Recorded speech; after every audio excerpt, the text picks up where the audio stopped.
नमस्कार दोस्तों, मैं हूं राजेश कुमार शर्मा और आप देख रहे हैं मेरा यूट्यूब चैनल राजनीतिक पक्ष।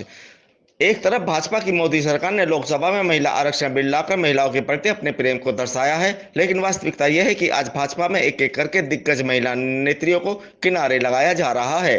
दोस्तों, ये वो महिला नेता हैं जिनका अपने अपने राज्यों में व्यापक आधार है। ताज्जुब तो इस बात को लेकर भी होता है कि इनमें से कई महिलाएं तो अपने अपने राज्यों की मुख्यमंत्री भी रह चुकी हैं। यह अच्छी बात है कि महिलाओं को उनका हक मिलना चाहिए, लेकिन दुख तो इस बात का होता है कि भाजपा की करनी और कथनी में इसको लेकर बहुत बड़ा अंतर है।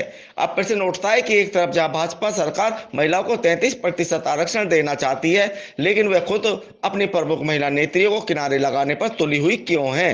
भाजपा में महिला नेताओं की कमी नहीं है। एक समय था जब भाजपा की राजनीति में रीता बहुगुणा, मेनका गांधी, स्वाति सिंह, वसुंधरा राजे सिंधिया, उमा भारती, सुमित्रा महाजन का सिक्का जमकर चलता था। लेकिन दोस्तों, आज ये सब कहां हैं?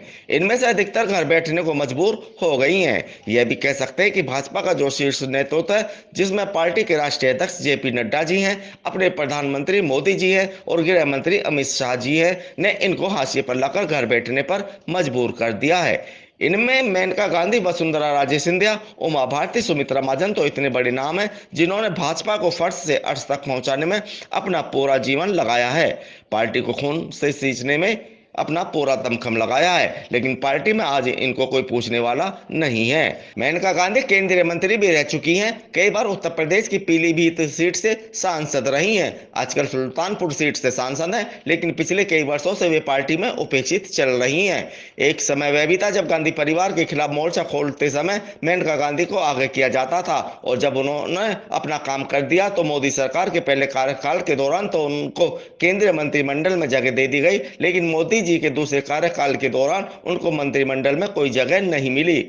उत्तर प्रदेश की राजनीति का एक और चर्चित चेहरा रीता बहुगुणा जोशी का है। वे उत्तर प्रदेश के पूर्व मुख्यमंत्री हेमवती नंदन बहुगुणा की बेटी हैं।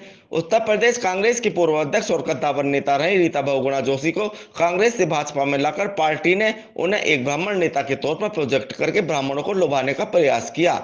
वे प्रयागराज से सांसद हैं, लेकिन जिस जोश खरोश के साथ उन्हें भाजपा में शामिल किया गया था, भाजपा का वह जोश कुछ ही दिनों में ठंडा पड़ गया। आज हालात ये हैं कि रीता बहुगुणा जोशी को पार्टी में पूछने वाला कोई नहीं है। राजस्थान और मध्य प्रदेश में 2-3 महीने बाद विधानसभा के चुनाव होने हैं, लेकिन भाजपा ने यहां भी 3 कद्दावर महिला नेताओं, राजस्थान की पूर्व मुख्यमंत्री वसुंधरा राजे सिंधिया, मध्य प्रदेश की पूर्व मुख्यमंत्री उमा भारती और लोकसभा अध्यक्ष रही सुमित्रा महाजन को पूरी तरह हाशिए पर रखा हुआ है। भाजपा के शीर्ष नेतृत्व ने जब इन महिलाओं को किनारे लगाना शुरू किया तो ऐसा नहीं है कि इनका दर्द झलक कर सामने न आया हो। उमा भारती और सुमित्रा महाजन ने इसको लेकर तो अप्रत्यक्ष रूप से केंद्रीय नेतृत्व पर उंगली तक उठा दी थी। उमा भारती तो अपनी उपेक्षा से इतनी आहत हुई कि जब उनका ये दर्द झलका तो कई दिनों तक ये सभी प्रमुख समाचार पत्रों और इलेक्ट्रॉनिक चैनल की सुर्खियां बना रहा। वसुंधरा राजे सिंधिया ने अपनी सदी हुई राजनीति को अंजाम देते हुए यज्ञिक केंद्रीय नेतृत्व के खिलाफ कुछ नहीं बोला, लेकिन उसके बाद राजस्थान की जो परिस्थितियां बदल रही हैं, उसने भाजपा को ही धर्म संकट में डाल दिया है। अब दोस्तों, यह बात अलग है कि चुनावी मौसम में उमा भारती और वसुंधरा राजे को दरकिनार करने का जो फैसला भाजपा के शीर्ष नेतृत्व ने लिया था, वह अब उनको भारी पड़ता दिखाई दे रहा है। इन महिला नेताओं के अपने अपने राज्यों में लाखों समर्थक और कार्यकर्ता हैं जो पार्टी के इस निर्णय से नाखुश है, और बताया तो यह भी जाता है कि आगामी विधानसभा और लोकसभा चुनाव के दौरान इनके समर्थक कांग्रेस के पक्ष में खड़ा होकर भाजपा को तगड़ा झटका दे सकते हैं। दोस्तों, ये तो अभी हमने भाजपा की चुनिंदा महिला नेताओं के नाम बताए हैं, और नामों पर गौर करेंगे तो पाएंगे कि भाजपा में महिला नेताओं की उपेक्षा का जो दौर आजकल चल रहा है, उसकी शिकार होने वाली महिलाओं की संख्या काफी ज्यादा है।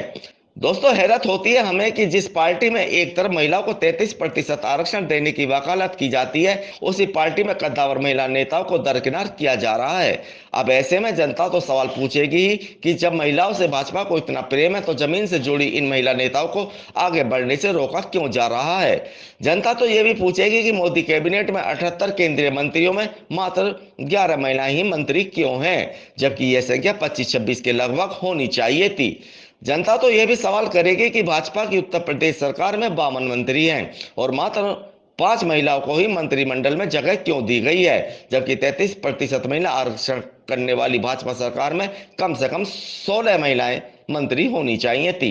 अंत में सबसे बड़ा प्रश्न, चलिए मान लेते हैं कि जिन महिलाओं को 33% आरक्षण देने की वकालत भाजपा कर रही है, वह कब केंद्रीय मंत्रिमंडल और उत्तर प्रदेश की योगी सरकार में महिला मंत्रियों का कोटा पूरा करेगी। अगर भाजपा के केंद्रीय नेतृत्व का दिल साफ है तो उसे तुरंत अपनी पार्टी के संगठन, चाहे वह राष्ट्रीय स्तर का हो या फिर प्रदेश स्तर का अथवा गांव देहात स्तर का, उसे तुरंत 33% महिलाओं को संगठन में जगह देनी चाहिए, ताकि जनता विश्वास कर सके कि भाजपा की करनी और कथनी में कोई अंतर नहीं है।